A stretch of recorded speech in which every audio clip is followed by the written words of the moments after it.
ঘুমিয়ে আছেন, এখন তো হযরত ওমর আসতে পারবে না, দুধে পানি মিশিয়ে দাও, মদিনার বাজারে দুধ বিক্রি করতে হবে। ওই ছোট্ট মেয়ে আল্লাহকে ভয় করে বলেছেন, আম্মা জান, কিয়ামতের কঠিন মাহশারের দিনে যেদিনকে মা বেটাকে চিনতে পারবে না, মা বেটিকে চিনতে পারবে না, বাপ বেটাকে চিনতে পারবে না, ওই দিন আপনি, তিনি যা চায় আল্লাহ ওই বান্দাকে সেটা দিয়ে পূর্ণ করে দেয়। সেই জন্য আল্লাহ নবীর উম্মাত উম্মাতিনা, আল্লাহকে ভয় করুন, আল্লাহর ভয়ে চোখের পানি ফেলুন।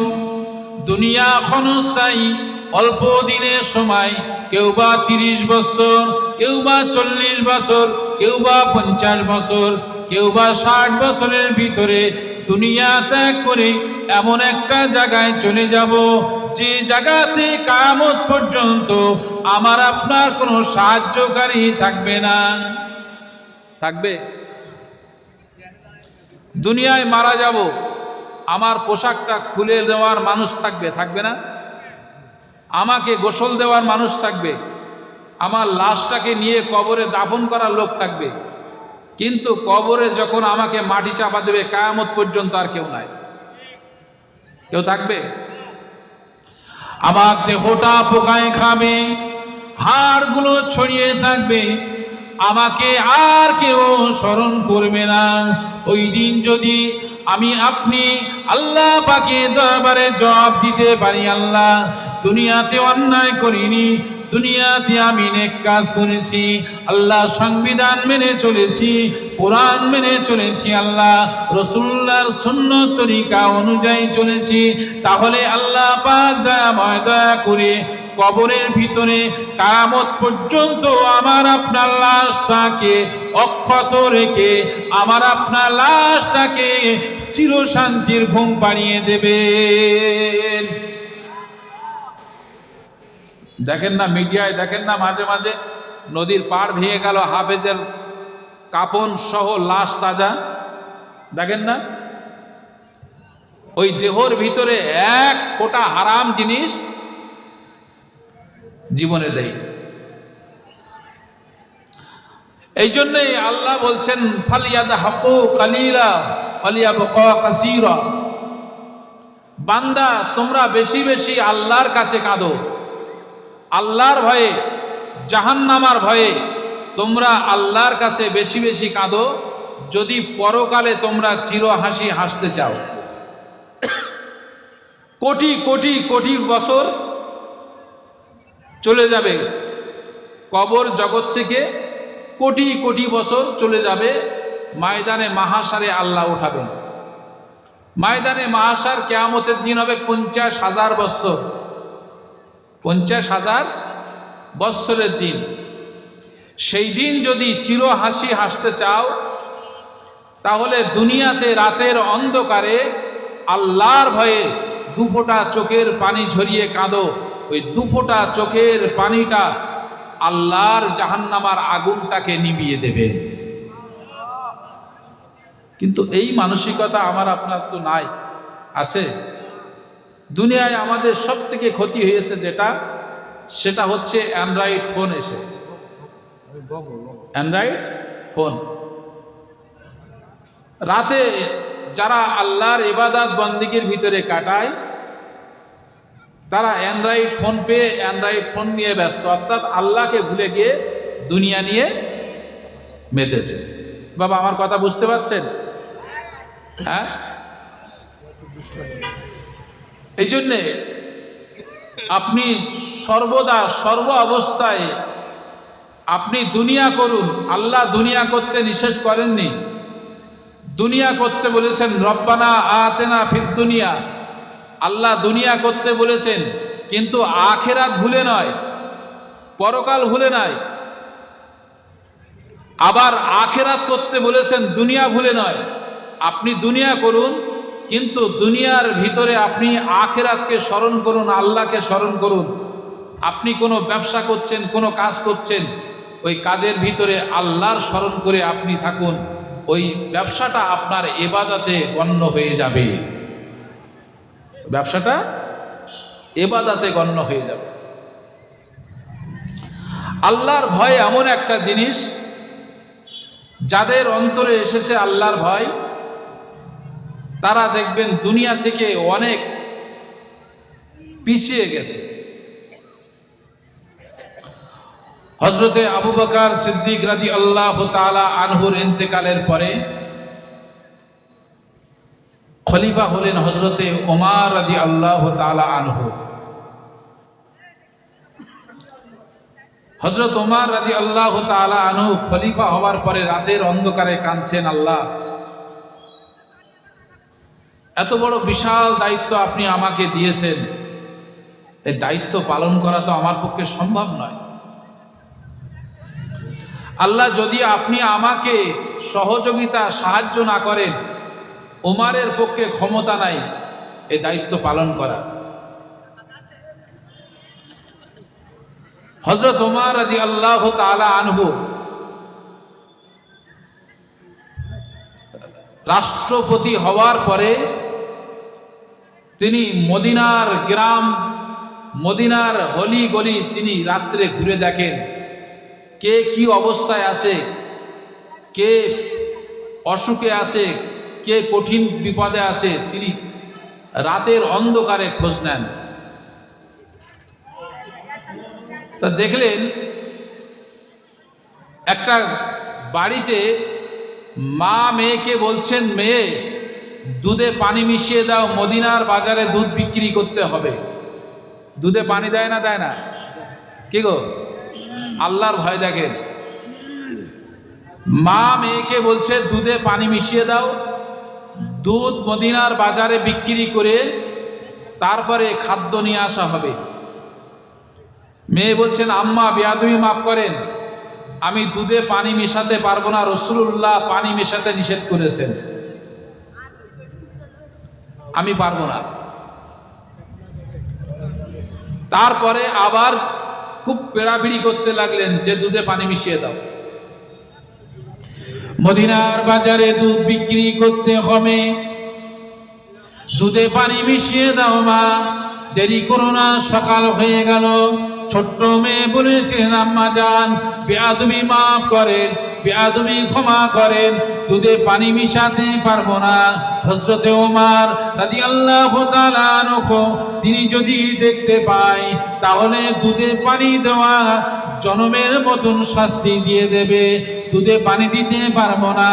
আম্মা জান বলেছিলেন, মা, হযরতে ওমর ঘুমিয়ে আছেন, এখন তো হযরতে ওমর আসতে পারবে না, দুধে পানি মিশিয়ে দাও, মদিনার বাজারে দুধ বিক্রি করতে হবে।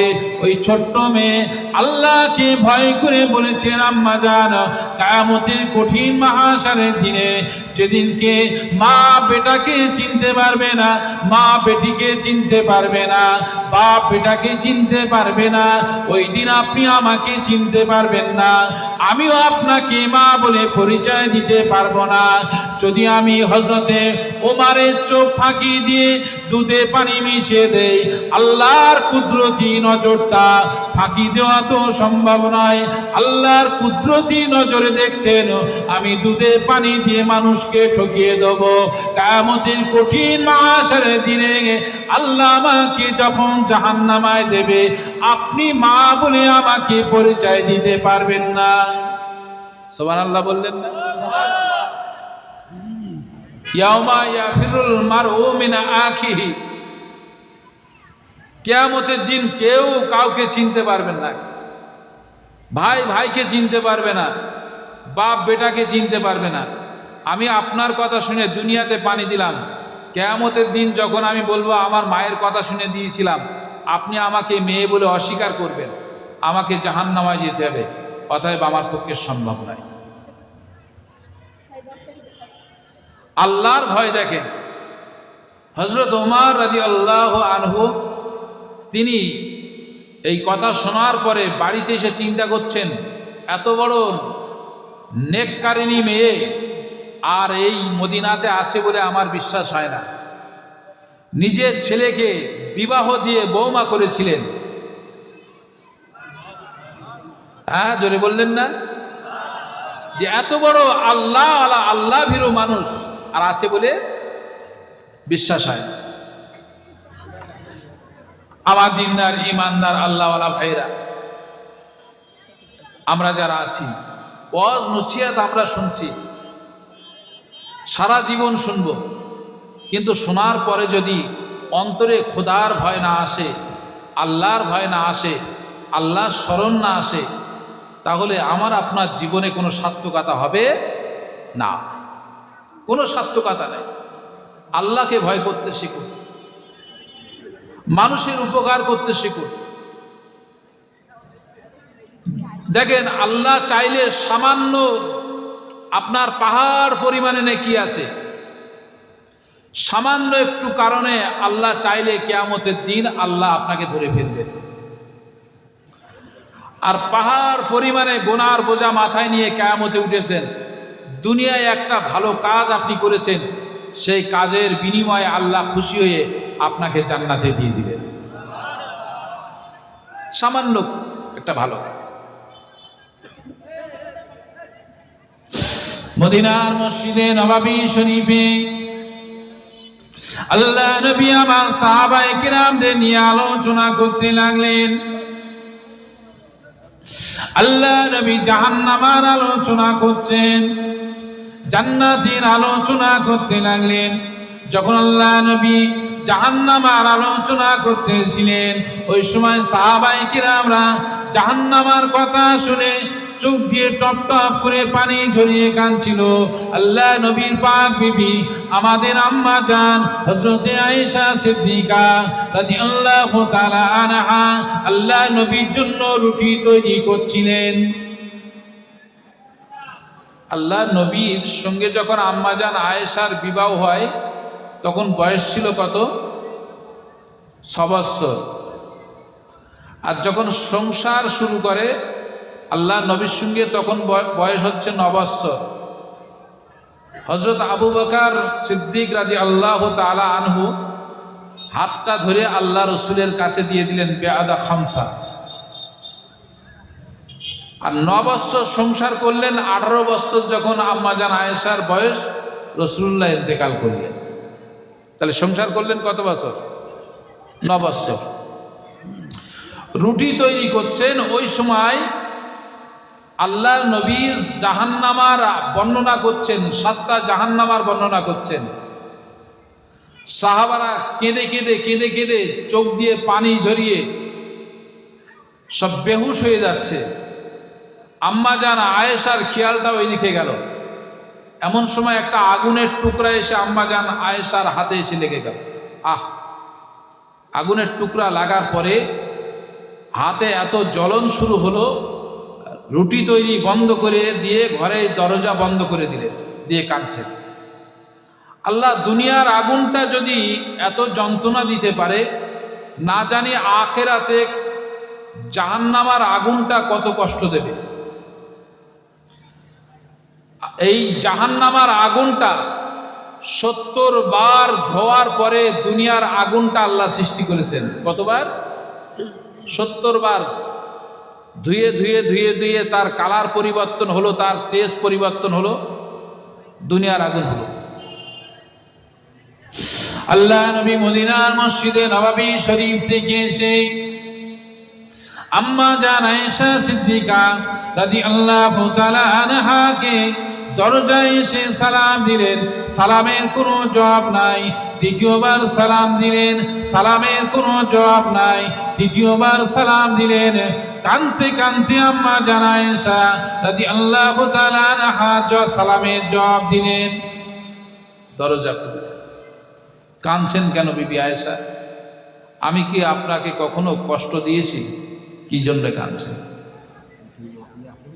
ইয়া রাসূলুল্লাহ, হাবিবাল্লাহ, আপনি আমাকে কষ্ট দিয়েছেন কখনো আমি বলিনি। আমি আপনার জন্য রুটি তৈরি করছিলাম, আর আপনি তখন জাহান্নামের আলোচনা করছিলেন, দেখছিলাম সাহাবাই কিরামরা, শুনছিলাম সাহাবাই কিরামদের কান্নার আওয়াজ। খেয়ালটা যাবার পরে আমি একটু বেখেয়াল হয়ে গেলাম, আর আগুনের একটা টুকরো আমার হাতে এসে পড়ে গেল। তো এত যন্ত্রণা হচ্ছিল, রান্নাটা বন্ধ করে ঘরে এসে কাঁদছি আর চিন্তা করছি। উম্মতে মুহাম্মাদি জাহান্নামার আগুন সহ্য করবে কিভাবে? আমি চিন্তা করছিলাম। তো আমি এত গভীর চিন্তা করছিলাম, আপনি সালাম দিয়েছিলেন, আমি বুঝতে পারিনি। আপনি আমাকে মাফ করেন। ইয়া রাসূলুল্লাহ, হাবিব আল্লাহ, আপনার উম্মত কি জাহান্নামায় যাবে?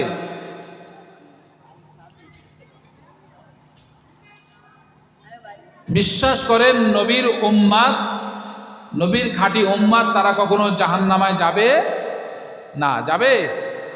যে জবান দিয়ে কলেমা পড়েছে ওই উম্মতকে কখনো জাহান্নামায় দেবে না। অনেকক্ষণ আল্লাহর নবী আর আম্মাজান আয়েশা রাদিয়াল্লাহু তাআলা আনহা আলোচনা করলেন। আম্মাজান আয়েশা রাদিয়াল্লাহু তাআলা আনহা বলেছিলেন, ইয়া রাসূলুল্লাহ, হাবিবাল্লাহ, কিয়ামতের কঠিন মাহশারের দিনে আপনার সাথে আমি থাকব, আপনি আমাকে একটু সাথে রাখবেন, এই ওয়াদা দুনিয়াতে করে যান। আল্লাহ রাসূল বললেন, হবে না। কারণ কিয়ামত এমন একটা ভয়ঙ্কর দিন হবে যেদিন এই সূর্যটাকে মাথার উপরে আল্লাহ নামিয়ে দেবেন। এই সূর্যের একটা মুখ দেখা যাচ্ছে, এই সূর্যের 12টা মুখ আল্লাহ খুলে দেবেন। এই সূর্যের তাপে জমিনটা পুড়ে তামা হয়ে যাবে। এই সূর্যের তাপে মাথার ঘেনু বার হয়ে যাবে। ওই দিন আমি আমার বিবি, ছেলে, মেয়ে কারোর চিন্তা করব না। কিয়ামতের কঠিন মাহশারের দিনে আমি রাসূলুল্লাহ চিন্তা করব আমার উম্মত উম্মতিরা কিভাবে জান্নাতে যাবে। আমি এই চিন্তায় থাকি, আমার ফাতেমা কিভাবে জান্নাতে যাবে, এটা আমি চিন্তা করি না। কেননা ফাতেমাকে আল্লাহ পাক খাতুনে জান্নাত বানিয়েছেন।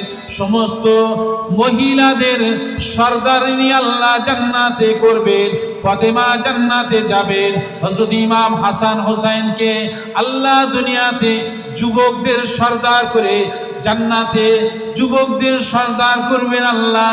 ইমাম হাসান হোসেনের চিন্তা করি না, আলীর চিন্তা করি না। আমি চিন্তা করি আমার গুনাহগার উম্মত উম্মতিদের আল্লাহ পাক কিয়ামতের দিন যদি জান্নাতে না দেয়, আমি রাসূলুল্লাহ জান্নাতে যাব না। আমি জান্নাতে যাব না। আল্লাহ রসুল আম্মাজান আয়েশা রাদিয়াল্লাহু তাআলা আনহাকে বলেছিলেন, বিবি আয়েশা, আমি আপনাকে একটা ঠিকানা দিলাম, যে ঠিকানাতে গিয়ে আমি রাসূলুল্লাহ আমাকে আপনি পাবেন। ওই ঠিকানা কোনটা? ওই ঠিকানা হলো হাউজে কাউসারের পাশে গিয়ে দেখবেন আমি রসুলে পাক সাল্লাল্লাহু আলাইহি ওয়াসাল্লাম দাঁড়িয়ে আছি। আমার কত অসুবিধা হচ্ছে বুঝতে?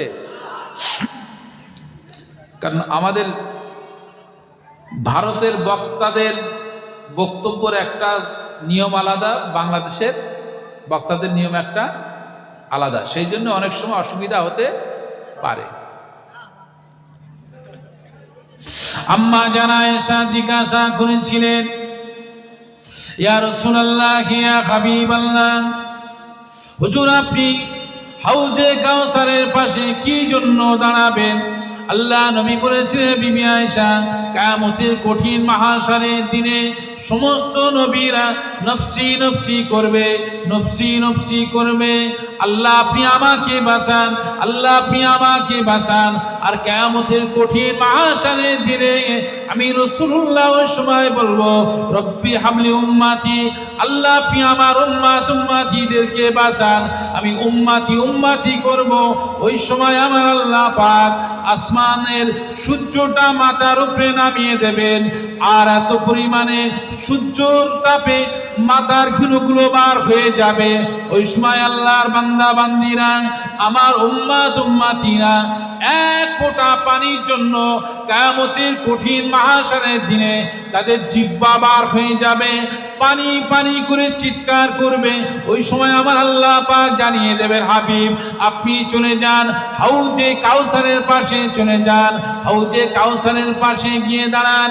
আমি আল্লাহ পাক আপনার গুনাহগার উম্মত উম্মতির জন্য আখিরাতে বড় নিয়ামত দান করেছি। ওই নিয়ামতটা আমি আল্লাহ শুধু মৌখিক আপনাকে দান করিনি, কোন নবীকে আমি আল্লাহ দেইনি, বরং আপনাকে আমি আল্লাহ দিয়ে কুরআন পাকের রেজিস্ট্রি দলিল করে দিয়েছি। ইন্না আতাইনাকাল কাউসার, হাবিব আমি আল্লাহ আপনাকে হাউজে কাউসার দান করেছি। কিয়ামতের কঠিন মাহশারের দিনে আপনার গুনাহগার উম্মতিকে আপনি নিজ হাতে পানিটা খাইয়ে দেবেন। তাহলে কিয়ামতের দিন আমাদের আর কোনো চিন্তা আছে কি গো? আল্লাহ তো কোরআন পাকে বলেই দিলেন যে হাউজে কাউসার আপনাকে রেজিস্ট্রি দলিল করে দিলাম। আম্মা জান আয়েশা রাদিয়াল্লাহু তাআলা আনহা কাঁদতে লাগলেন, ইয়া রাসূলুল্লাহ, হাবিব আল্লাহ, ওই জায়গায় তো আপনি আপনার উম্মত উম্মতি নিয়ে ব্যস্ত থাকবেন, সেখানে তো আপনার সঙ্গে সাক্ষাৎ করা সম্ভব হবে না। আপনি আরেকটা আমাকে ঠিকানা দেন।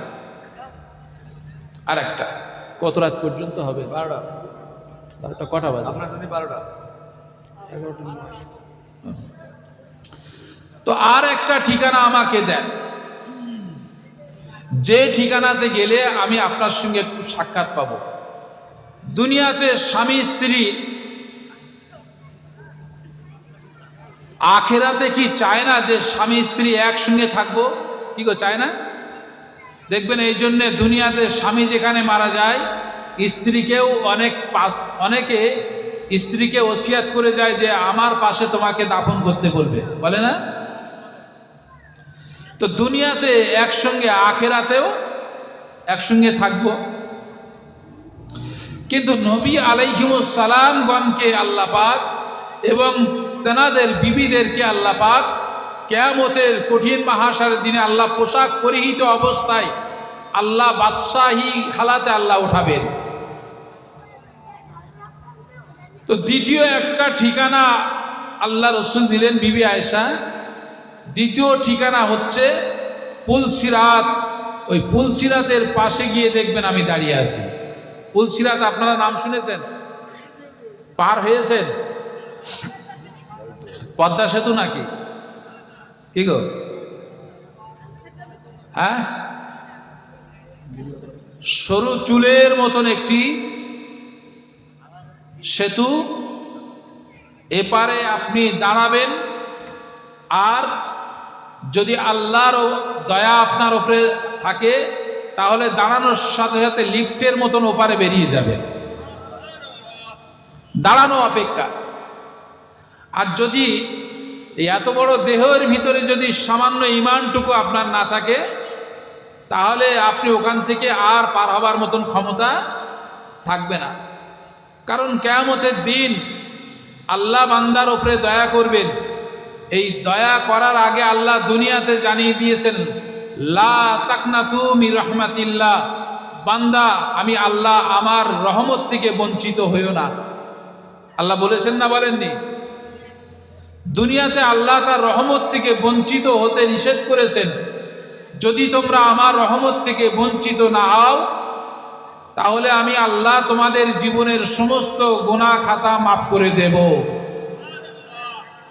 যেখানে আল্লাহ ওয়াদা করেছেন দুনিয়াতে যে আমি আল্লাহ তোমাদেরকে মাফ করে দেব, নিষ্পাপ মাসুম করে দেব, সেখানে তো কবর জগৎ থেকে আখিরাত পর্যন্ত আমাদের আর কোনো চিন্তা আছে? চিন্তা নাই। আল্লাহর নবী বলেন, বিবি আয়েশা, হাউজে কাউসারের পরে পুলসিরাতে আমি দাঁড়িয়ে থাকব। কেন দাঁড়িয়ে থাকবেন? বিবি আয়েশা, আমার উম্মতিরা গুনাহগার, তারা দুনিয়ায় শয়তানের ধোঁকায় পড়ে ভুল করেছে, তারা নফসের উপরে জুলুম করেছে। আল্লাহ পাক তাদের উপরে গুসা হয়ে রেগে গিয়ে যদি পুলসিরাত থেকে ফেলে দেয়, আমার উম্মতি তারা জাহান্নামী হয়ে যাবে। কিন্তু আমি রসুল বড় আশা করেছিলাম, আশা করে আছি যে কিয়ামতের দিন সব থেকে বড় কাফেলা আমি রসুলুল্লাহ আমার উম্মতের কাফেলা নিয়ে আল্লাহর সামনে হাজির হব। এই জন্য রসুল বলেছেন, তোমরা বেশি করে সন্তান বাড়াও। যে বংশে অধিক সন্তান হয় সেই বংশের মেয়েকে বিবাহ করো, যেন কিয়ামতের দিন আমি রাসূলুল্লাহ বড় একটা কাফেলা নিয়ে আল্লাহর আরশ আজিমের নিচে হাজির হতে পারি। তো আমার আল্লাহ জান্নাত জাহান্নাম সব সৃষ্টি করেছেন আমি রাসূল আমার ওসিলায়।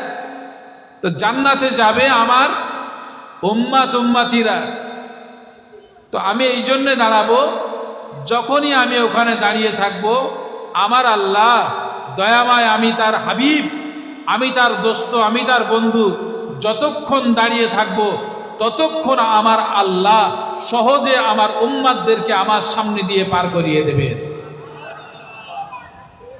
আমার আল্লাহ আমাকে লজ্জিত করবেন না, আমার আল্লাহ আমাকে কষ্ট দেবেন না। কারণ দুনিয়ায় কোনো ছাত্র যদি কোনো অপরাধ করে, স্কুলে যদি কোনো ছাত্র অপরাধ করে, ওই ছাত্রের পিতা এসে যদি শিক্ষকের সামনে দাঁড়ায়, দুনিয়ার কোনো শিক্ষকের ক্ষমতা আছে ছাত্রের গায়ে হাত তোলা? আছে কি গো? ওর গার্জেন যেখানে হাজির, ওর অভিভাবক যেখানে হাজির, সেখানে দুনিয়ার কোনো শিক্ষক সাহস করবে? সাহস করবে না। তো যেখানে আল্লাহর পয়গম্বর যেখানে হাজির, সেখানে আল্লাহ ওই পয়গম্বরের উম্মতিদেরকে আল্লাহ জাহান্নামায় দিয়ে রসুলকে অসম্মানিত করবেন না। একবার সুবহানাল্লাহ বলা গেল না? সেই নবীর উম্মত আমরা যদি একটু চিন্তা করে চলি, যদি একটু নিয়তটাকে পরিবর্তন করতে পারি, তাহলে আল্লাহ আমাদেরকে আখিরাতে আল্লাহ বেহিসাব জান্নাতে দিয়ে দেবেন। কিন্তু বড় আফসোস আমাদের যে আমরা মুসলমান এখনো দাড়ি রাখতে পারি নি। যারা দাড়ি রাখেননি, আল্লাহর দিকে তাকিয়ে একটু দাড়ি রাখেন। কারণ আল্লাহ না করে যদি কোনো রাস্তায় দুর্ঘটনা হয়ে মারা যায়, তাহলে আপনার পরিচয় জানতে গেলে আপনাকে কি করতে হবে? কথা বলেন না। পরিচয়, আপনি প্যান্ট পরে আছেন, শার্ট পরে আছেন, মুখে দাড়ি নেই, গোঁফ নেই, কিচ্ছু নেই, মাথায় টুপি নেই, দুর্ঘটনায় মারা গেলেন। মারা যাবার কাছে পরে আপনার কাছে কোনো আইডি নাই, প্রুফ নাই। তখন আপনার চেক করতে গেলে আপনি মুসলমান না আপনি অন্য ধর্মের, এই চেক করতে গেলে আপনাকে চেক করবে আপনি কাটা না গোটা। কথা ঠিক বলছি না ভুল বলছি? আপনি কাটা না গোটা, বুঝলেন না? আর যদি মুখে দাড়ি থাকে তাহলে অন্তত চিন্তা করবে যে এই ব্যক্তি কাটা, চিন্তা করতে পারে। সেই জন্যে যারা দাড়ি রাখেননি, দাড়ি রেখে আল্লাহওয়ালা হয়ে যান। বাবা, ক্ষণেকের দুনিয়া, আজ রাত্রি বেঁচে আছি, সকালে না থাকতে পারি। একদিন তোমারি নাম মসজিদে হবে এলান, একদিন তোমারি নাম মসজিদে হবে এলান। হবে না? কি গো, আজ বেঁচে আছি, কাল নাই, তখন কি হবে? জীবনের সব শেষ হয়ে গেল। হয়তো ইমাম সাহেব জানাজা পড়িয়ে দিলেন, ইমাম সাহেব দোয়া করে দিলেন, ইমাম সাহেব বলে দিলেন ওয়া আলা মিল্লাতে রাসূলিল্লাহ, এই ব্যক্তি রসুলের তরিকা অনুযায়ী ছিল, কিন্তু বান্দা তো মরেছে মদ খেয়ে। কথা বললেন না? বান্দা রাতের অন্ধকারে নেশা করেছেন, মদ খেয়েছেন, মদ খেয়ে রাস্তায় মাতলামি করতে গিয়ে অ্যাক্সিডেন্টে কিংবা পানিতে পড়ে মারা গেল। বান্দা গাঁজা খেয়েছেন, মাতলামি করতে গিয়ে মারা গেল, কিংবা চুরি করতে গিয়ে ডাকাতি করতে গিয়ে মারা গেল। ইমাম সাহেব বলে দিলেন, আল্লাহ আল্লাহ আপনার রাস্তায় ছিল, রসুলের তরিকায় ছিল, অফি সাবিলিল্লাহি ওয়ালা মিল্লাতে রাসূলিল্লাহ। আল্লাহ বান্দা আপনার রাস্তায় ছিল, রসুলের তরিকায় ছিল, আপনার কাছে দিয়ে দিলাম। এই ইমাম সাহেবের কথাটা বলা সত্য, কিন্তু ওই বান্দা কি ওই রাস্তায় ছিল? ছিল? আল্লাহ কি জানে না কোথায় ছিল? কি গো, আল্লাহ বলবে একবার রেখে যা, তারপর ব্যবস্থা করছি আমি। কি গো, আল্লাহ বলবে একবার মাটিটা চাপা দিয়ে চলে যা, বাকিটা আমার দায়িত্ব, রেখে চলে যাও। কোন রাস্তায় ছিল আমি জানি ভালো। তো যদি রাতে মারা যায় তাহলে কি হবে? অনেকে আসে ইস্তেঞ্জা করে, পেশাব করে, পানি নেয় না, আছে না এমন? দাঁড়িয়ে ছেড়ে দিলেন। একে রাসূলুল্লাহ নিষেধ করেছেন দাঁড়িয়ে পেশাব করা নিষেধ। যদি কেউ দাঁড়িয়ে পেশাব করে সেক্ষেত্রে তার শরীরের ক্ষতি হতে পারে, মারাত্মক রোগ হতে পারে এবং হবে। তারপরে মুসলমানের ছেলেরা দাঁড়িয়ে পেশাব করছে, তাহলে একটা সুন্নতের খেলাপ করছে, অপর দিকে গুনাহ করছে।